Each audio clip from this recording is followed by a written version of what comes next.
गुजारिश ये है कि रात भी यहाँ खिताबात में बहुत सारे लोग ये टच देते रहे कि कभी वो कह रहा है जी ये जो हदीस पाक बाबा जी ने याद करवाई है ये जाली है, कभी कहता है जी हाफिज साहब 295 का कुछ करें, कभी वो कहता है जी उसे गाड़ियों की फिक्र है, ये गाड़ियों की चीज तोड़ रहे हैं, कभी कहता है ये चंदा गेम है, कभी कुछ। हर गुस्ताख के साथ खड़ा होना ये उसका मिशन है। और आपने उसी लाइब्रेरी में उसी एकेडमी में बैठकर ये सारी बातें करना, कभी गाजियों के खिलाफ बकवास करना, कभी तहरीक लब्बैक के खिलाफ, कभी किसी बाबे के खिलाफ, कभी किसी बाबे के खिलाफ, ये आपके सामने बाबा खड़ा है। बार बार ये लोगों को गुमराह करना, बाबे के अकायद गलत रहे, पीर मेरे शाह दौड़ गया था, आप अपने अकायद में अपने आप को सच्चा साबित कर रहे हैं। और पूरी अहले सुन्नत, पूरा इस्लाम, आलमी इस्लाम का हर फर्द, हम इन अपने अकायद की पासदारी के लिए मैदान में हाजिर हैं। मैं इस वक्त बाकायमी होशो हवास हूँ। ये इज्तिमा देख के मेरे होश उड़े हुए नहीं, मैं होशो हवास के साथ ही बात करने लगा। चाहे सदर पाकिस्तान सालिस बन जाए, chief justice of supreme court, chief of army staff वो सालिस बन जाए, कोई सालिस बना लिया जाए पूरे पाकिस्तान में। और उसके लिए एक दफा तो मैंने ये कहा था कि मीनारे पाकिस्तान मौजूद है, इस पे चढ़ते हैं और नीचे छलांग लगाते हैं, जो जिंदा बच जाए वो सच्चा है और जो मर जाए वो झूठा है। 1 करोड़ रुपया मैं देता हूं, उसकी लकड़ियां खरीदी जाएं, और 1 करोड़ रुपया तुम लाओ, उसकी भी लकड़ियां खरीदी जाएं, और ये 2 करोड़ की लकड़ियों को पेट्रोल डाल के आग लगा दी जाए।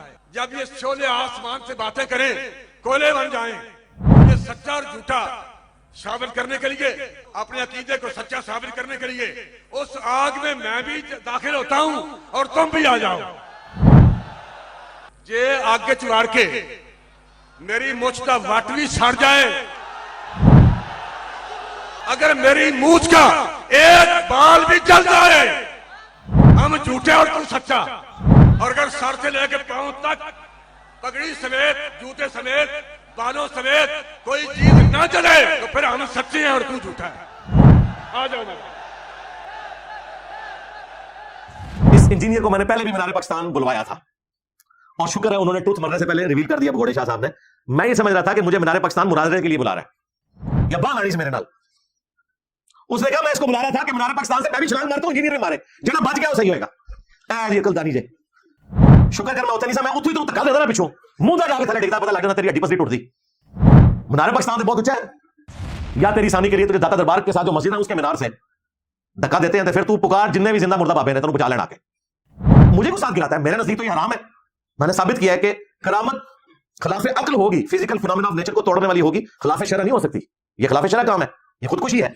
कुरान में वाज़ेह है, वला तुल्कू बिअयदीकुम इला तहलुका, अपने हाथों से अपने आप को हलाक मत करो। और बुखारी में हदीस है, बकायदा इसके ऊपर इमाम बुखारी ने बाब बांधा है कि जहर पीना हराम है, अपने आप को कत्ल करना हराम है। और उसके नीचे हदीस लेके आया कि जिसने दुनिया में जहर पीकर खुदकुशी की, दोजख में आग के अजाब के साथ ये अजाब भी उस पर होगा कि बार बार जहर पिएगा, उसकी हथेलियां घटेंगी। जिसने छुरा मार के खुदकुशी की, अल्लाह ताला उसके हाथ में छुरा दे देगा, वो बार बार अपने आप को मारता रहेगा। अस्तगफिरुल्लाह। और जिसने अपने आप को बुलंदी से गिराकर खुदकुशी की, यानी कि पीर ज़हीउल हसन भगोड़े शाह साहब, जिसने मीनारे पाकिस्तान से खुदकुशी की, उसे बार बार मीनारे पाकिस्तान से फेंका जाएगा। बुखारी जी में लिखा हुआ है, मीनारे पाकिस्तान का तो आप ऐड कर लेना, बुलंदी से गिरा के। इसमें इमाम बुखारी ने बाब बांधा है कि जहर खाना हराम है, और ये आपको कहते हैं खालिद बिन वलीद ने बिस्मिल्लाह पढ़ के जहर पी लिया था, झूठी रवायत, जालिमो। लेकिन मैं आज इसका ये चैलेंज एक्सेप्ट करता हूं, ये अकेला छलांग मारे, मीनारे पाकिस्तान तो बहुत ऊंचा है, दाता दरबार के साथ वाली मस्जिद से, और दाता साहब को मदद के लिए पुकार ले, गौसे पाक को पुकार ले, सरकार बरी को पुकार ले, जिन्हों पुकार सकते हैं तू पुकार ले। जब तू थले सही लैंड कर गया, मैं टीएलबी ज्वाइन कर लूंगा, अपना यूट्यूब का चैनल भी डिलीट कर दूंगा। लो जी, ले जाओ, लो सामो। अब पता चलेगा इनके ऊपर इम्तिहान है। इसने तो समझा था कि साथ रिजवी वाला मामला जो हुआ था, वो भी ये समझा इसको मेरे सामने बिठा दो, मैंने कहा बैठे के लिए वो भी नस गया, वो नहीं भी नस जाएगा। भगोड़े शाह मार चाल, मैं टीएलबी ज्वाइन कर लूंगा, तू बच गया। फिर कह रहा जी 1 करोड़ की लकड़ी, देखो पैसा इनके पास आराम का कितना आया हुआ है। तू 1 करोड़ रुपया गरीबों में बांट, उनकी कोई खाने का बंदोबस्त कर, तुझे जलाने के लिए 1 करोड़ की लकड़ी की जरूरत है? तो साढ़े से मेरा एक नारे काफी है, मेरा पैसा है कोई नहीं, तेरे बाबे थे शाही कोई नहीं, तेरी मूछा ने शाही कोई नहीं। मैं वहां बैठा होता ना, तो मैं उसी टाइम किसी सिगरेट पीने वाले को लेटर पढ़ना सी, तो सीधा दाढ़ी से जाके मूछा से जाके लेटर मारना सी, पता लग जाता। और तू डेमोस्ट्रेट करता ना, तू मोमबत्ती के फ्लेम के ऊपर 1 मिनट के लिए सिर्फ हाथ रख के बता दे, मुझे तो छोड़ दे। ये उसने एक छोड़ दी, सामने भी बैठे हुए सारे बेचारे वो लाई लग, और वो आगे से लब्बैक या रसूलल्लाह। एक बंदा हराम काम की दावत दे रहा है और वो आगे से कह रहे हैं लब्बैक या रसूलल्लाह। यार रसूलुल्लाह नु लब्बैक ना कहो, शैतान नु कहो तुसी। लब्बैक या रसूलुल्लाह तो हम कहने वाले हैं, कुरान और सुन्नत के मानने वाले। तो तू अपने आप को आग लगा, तू बच गया ना। अगर मैं टीएलपी ज्वाइन कर लूंगा, यूट्यूब का अपना चैनल भी डिलीट कर दूंगा, तो टाइम क्या मत आके